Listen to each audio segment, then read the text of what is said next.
Hey, what's up, y'all? Welcome to Parlay Paw with Liv and Kai. I am Liv, and my dog Kai is MIA at the moment.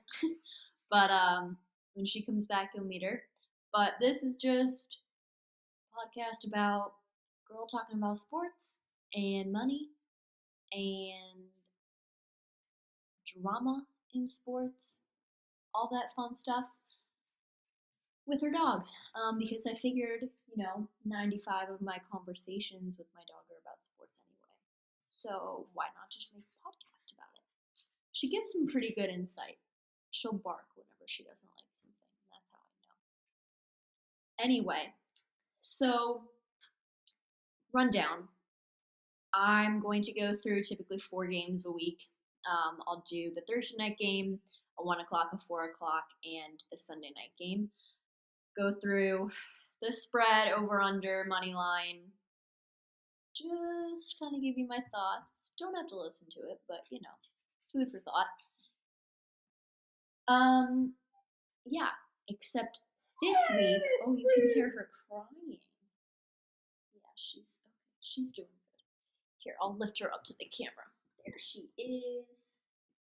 Anyway, this week, I'm not going to do the Sunday night game because I should preface this. I am a big Steelers fan, and I am not going to talk about the Steelers at all or bet on the Steelers at all because there are two things that I can say for absolute certain about the Steelers.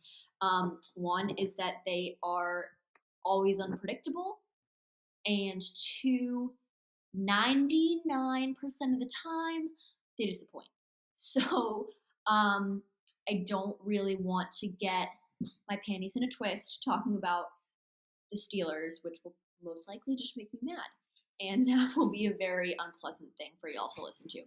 So that being said, we're skipping the Thursday night game, the Sunday night game this week. But we still got plenty to talk about. Thursday night, Saints at Cardinals. Cardinals are favored by 1 point, which I don't really love because I do think that the Saints are a better team. I would take the Saints by 3, honestly. Saints lost to the Bengals last week by 4, and then the Cardinals looked like absolute trash against the Seahawks, 19-9. The Cardinals' whole team really is Kyler Murray, and Murray is more of a running back than he is a quarterback. He's kind of like Lamar, which we'll get to in a little bit, but he's kind of like Lamar in that sense. So he threw no touchdowns last week and 1 interception, but he rushed for 100 yards. So when you got a guy like that, it's obviously tough to cover him because he has that option to run. But at the same time, I think that the Saints have a lot more weapons on offense, especially because they're getting Chris Olave back. He had a concussion, but he was the NFC Offensive Player of the Month in September, and he just really rounds out their offense. So I think getting him back is going to be a really big key for the Saints. And yes, DeAndre Hopkins is coming back from suspension for the Cardinals this week. But Kyler Murray said in a press conference earlier this week that Hopkins is not the miracle cure to fix his team, which, yeah, makes sense because the Cardinals are kind of bad. So having DeAndre Hopkins back, he hasn't even practiced since the preseason, and he hasn't played in a game since week 14 of last season. So when you have a guy that's been out for that long, like, what truly can you expect of him? I don't know. My expectations are pretty low. So Saints -3, and this is kind of what I'm going with.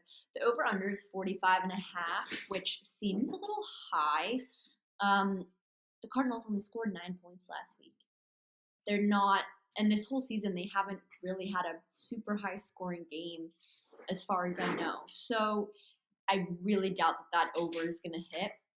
What I did last week, which actually turned out to be kind of fun was a 12-leg parlay, just taking over-unders on different games because I feel like that has a much higher chance of hitting than doing. I don't love same game parlays, honestly, but yeah. So try it.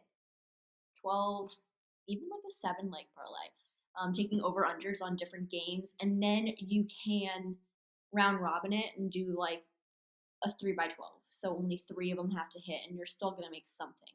So try that. Let me know how it goes. We didn't hit all the games last week, but we were close. Because you know why? The freaking Giants didn't get the over because they didn't go for the touchdown and they slid. Who was it? Saquon, whoever ran it in at the end. He slid like a yard short of the goal line when he had a waltz-in touchdown, and then the over would have hit, and we took the over. But the over didn't hit because they wanted to stop the clock. And yeah, it makes sense, but I'm just mad because, a lot of people took the over in that game, and a lot of people would have liked the over to hit. So that's Thursday, Saints, Cardinals. I'm going with the Saints on that. Sunday, 1 o'clock, the Browns at the Ravens. Ravens are 6.5-point favorites, not surprising, but also any AFC North game is just fun to watch because there is bad blood everywhere between all of those teams. So even if it's a Ravens blowout, it's an entertaining game. The Ravens, though, I don't know. They're looking a little off. They've scored 20 or fewer points in their last 3 games, which is unlike the Ravens. They're usually a much higher scoring offense. And then Lamar is like Kyler Murray. He's more of a running back than he is a quarterback. He cannot throw down the field. He has completed, don't quote me on this number because it's somewhere close to this, but it might be like 20% of his passes more than 25 yards. Like, he has completed very few of those because he runs the ball all the time, because he can run the ball all the time, because he's fast. But he's not good after the first 3 quarters. I don't want to say not good. He's just not nearly as good. He's had very, very underwhelming fourth quarter performances that put him 29th in the league in QBR rating in the fourth quarter. Like, I'm sorry, but if you're in a clutch game, you do not want Lamar as your quarterback. Granted, against the Browns, I don't really see it being close by the fourth quarter. They're on a 3-game losing streak, and they've given up more rushing touchdowns than any team in the league, which means Lamar is going to have a heck of a time running the ball against the Browns.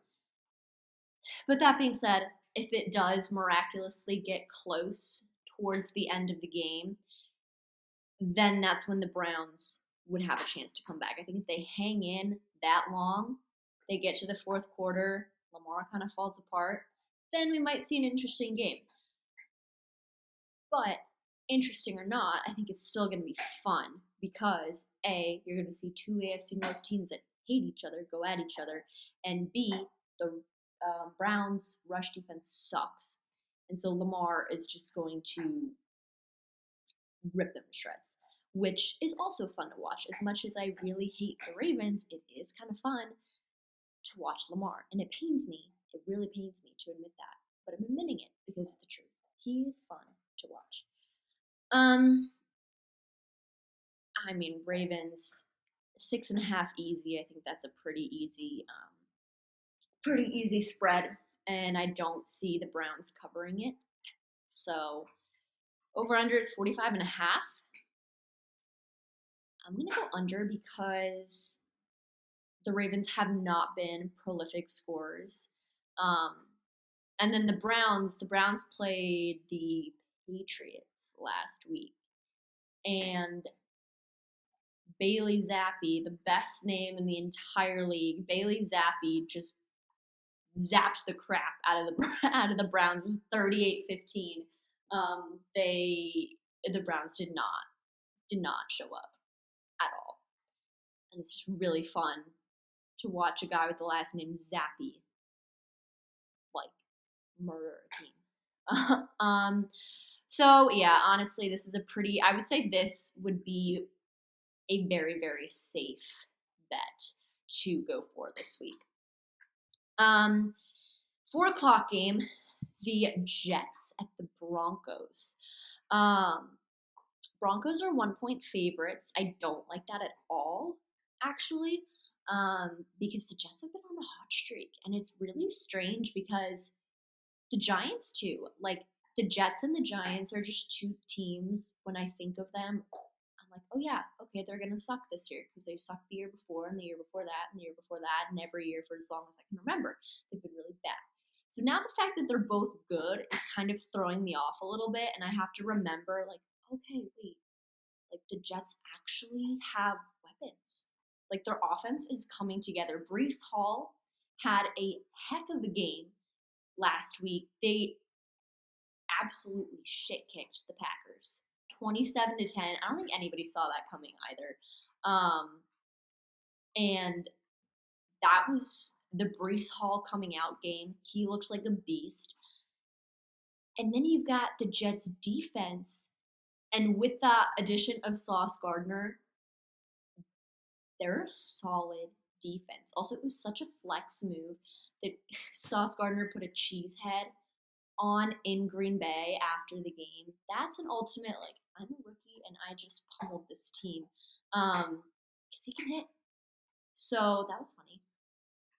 And then the Broncos, they lost by 3 in overtime against the Chargers.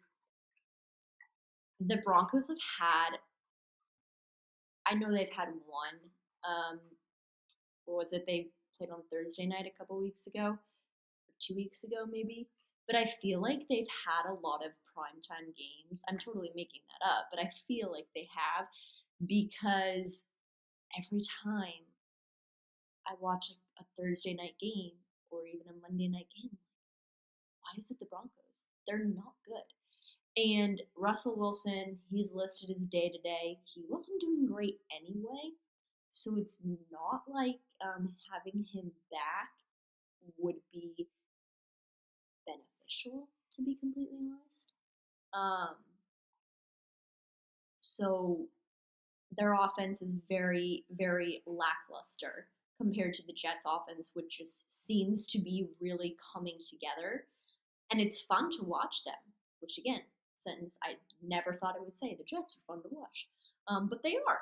And especially when you've got young, very personality-driven guys like a Sauce Gardner, like a Braxton Berrios, like a Breece Hall. When you have those people, it just makes it a lot more fun and a lot more engaging. And the Jets defense, they've allowed 47 points in the last 3 games total. And that's pretty dang good. Over for this is 39.5. I mean, I guess trend with all of these games to take the under. Because again, defense for the Jets is solid. Broncos offense sucks. So Broncos are not going to score a lot of points. And the Jets are clicking. They're finding their groove. They're finding their rhythm. And it's exciting. So I would honestly take the Jets by... I would take the Jets by 7. 6.5. Let's go 6.5. I would take the Jets by 6.5 as an alternative line, because I think that would be a good bet. And the Jets are just fun. So those are the rundown games of the week. Again, normally I would do the Sunday night game, but because it is the Steelers and the Dolphins, I'm not going to do it because the Steelers beat the Bucs, which was just odd. And Mitch Trubisky came in and actually didn't blow the game, which was, again, just odd. So it'll be an interesting Sunday night. Big topic I want to get feedback on this. So comment, give me your thoughts. But Amazon announced today that it's going to do a Black Friday football game. I'm kind of surprised that this hasn't happened earlier, to be completely honest. From a pure business standpoint, it is a very, very, very good idea if you're Amazon. Like, this is a money pot. Because people watching the game, I mean, if you watch Thursday night games now, you know that the ads are 90% for Amazon products and services. So it's already a deal that's benefiting Amazon, because people want to watch football on Thursday nights, and people are going to watch it even if it's on Amazon Prime. It might be a little harder, you might get a little less views, but people are still watching, right? So shift that to Black Friday, when you bet that all of those ads are going to be deal driven for Black Friday deals. And if people aren't already online shopping, I know it's not Cyber Monday, but still, if people aren't already online shopping, they're going to do it during this game. Which, that brings me to point number 2. They have not announced the teams that will be playing. It's going to start next year, 2023. And I feel like this would be a time where the NFL would benefit from putting 2 semi-par teams playing on that Black Friday game, because from a fan standpoint, you're gonna watch football whenever it's on. Like, if you watch football on Sunday and Monday night and Thursday night, it can be on any day of the week and you're still gonna watch it. Black Friday, you're gonna watch because the people who don't, the people who want the crazy people to go stand in a Best Buy line for like 7 hours, the people that aren't doing that are the people that are still extremely stuffed and extremely hungover from Thanksgiving. So they're gonna sit on their couch and do absolutely nothing. And if there's a football game on, that's a great excuse to sit on your couch and do absolutely nothing. So no one's really going to be totally paying attention. Probably still hungover. Probably have a pretty bad stomach ache. You're not going to want 2 phenomenal teams, because it's not going to get a lot of ratings for the NFL anyway. People who are watching are the people who aren't Black Friday shopping, but the people that are watching are online shopping. So it's an interesting concept, because I definitely think that if Amazon had not made that deal to get the Thursday night games, then there would not be a Black Friday game ever, because there's no market for it. If you're an NBC or a CBS, there's no real way for ads to benefit. But if you are a service-driven company platform like Amazon, you're going to get a lot of people engaging whenever they're watching. And I'm sure too, I wouldn't be surprised if we see like deals on top of Black Friday deals strictly through the football game. That wouldn't surprise me at all. What do you think, Kyla?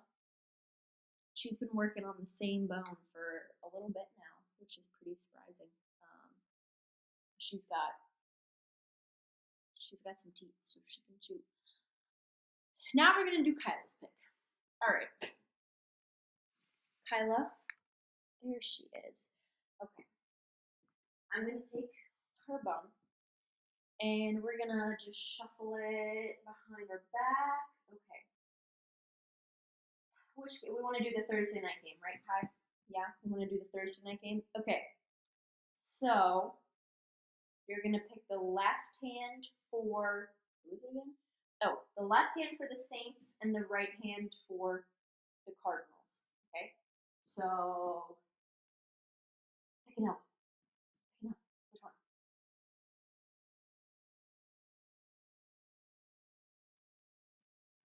Oh, you looked at the left one. She looked left. So that means the Saints. Kyla's going with the Saints too, so it's a surefire bet. Can't go wrong. Anyway, that was episode 1 of Parlay Paw. Thanks so much for joining, for listening in. Here's to many more. Hopefully you stick around. And if not, that's okay. I won't be offended. All right, see you next week.